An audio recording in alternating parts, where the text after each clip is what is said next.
No sword has flung. No arrow have came your way after a whole year.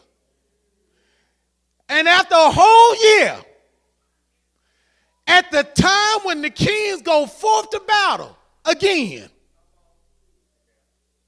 David sent Joab and his servants with him and all Israel, and they destroyed the children of Ammon and besieged Rabbah. But David, look at how it says, but David. Now you've been standing for a while. You have been staying on the battlefield all this time. But because you are in spiritual slumber, you decided to sit this one out. Y'all don't want to hear me. Oh, I'm talking to somebody in this church and who's viewing now. Ask somebody sitting next to you, will you sit this one out? Now, you've been running for Jesus for a long time. The song says, I'm staying on the battlefield for my Lord. But could you be in a place where you have gotten so comfortable to where God is calling you to pray, but you say, I'm going to sit this one out? Have you become so comfortable that God is saying, it's something I'm trying to show you? And it's something in my word that I'm trying to teach you, but you say, I'm going to sit this one out.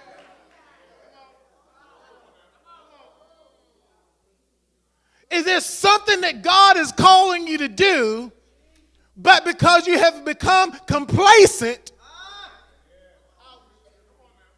after a whole year he become complacent, he went into a spiritual slumber and sleepiness. He says, I'm going to stay at home this time. I'm going to send Joab, but I'm going to tarry at the house and I'm going to sleep. Now, what you need to understand, it doesn't matter how long you've been saved, a little sleep and a little slumber will cause your flesh to rise. Oh my God, I wish I had some people in this church understand where I'm coming from. It will cause your flesh to be dominant. See, when you get saved, your flesh don't go nowhere. That's why you got to mortify it. That's why, listen, that's why Paul says, I put my body under subjection lest I have preached to you and I myself become a castaway. What is a castaway? You're sneaking on the boat and you never bought the ticket. Castaway means that you are disqualified, but still trying to do the work. You are the captain on the boat, but you failed to take your yearly exam to keep your license. But you're still trying to drive, and you are not qualified. A little sleep. Why do you think Jesus said what he said? When he told James, John, and Peter, said, listen, I'm going to go a little bit further. I need you to wait with me because I'm in deep sorrow even to the point of death right now. He said, I can go right now, so I need somebody that's going to wait with me. Look, do you think God has stopped telling you to wait with him? He never stopped. He never stopped saying, wait with me. No matter what comes, he says, wait with me. He goes to pray.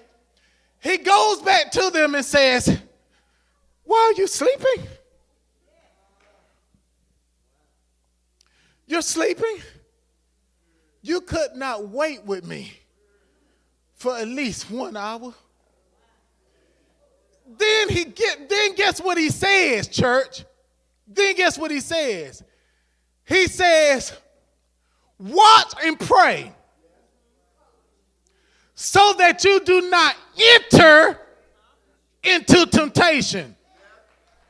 You need to understand that the sleeping will cause you to open up an entrance.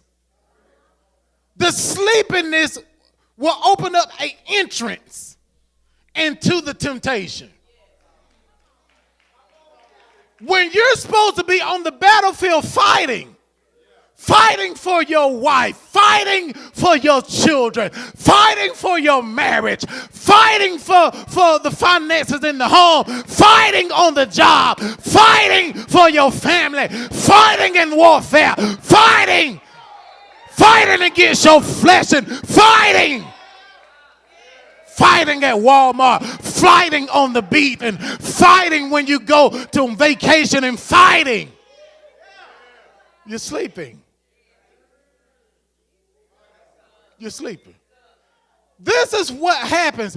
This is why you can talk to a man, and the man can feel the Spirit of God, and he can be on a high rise in the Spirit, but then next month he right back where he left off. Because once you feel the Spirit, once there's a tangible feeling, God said it doesn't stop there. Because the enemy is not going to stop coming after you. You still have flesh. You still have a fight. You still have a battle that you have to fight. You still, look at somebody say, you still got to fight. Oh, I feel the anointing.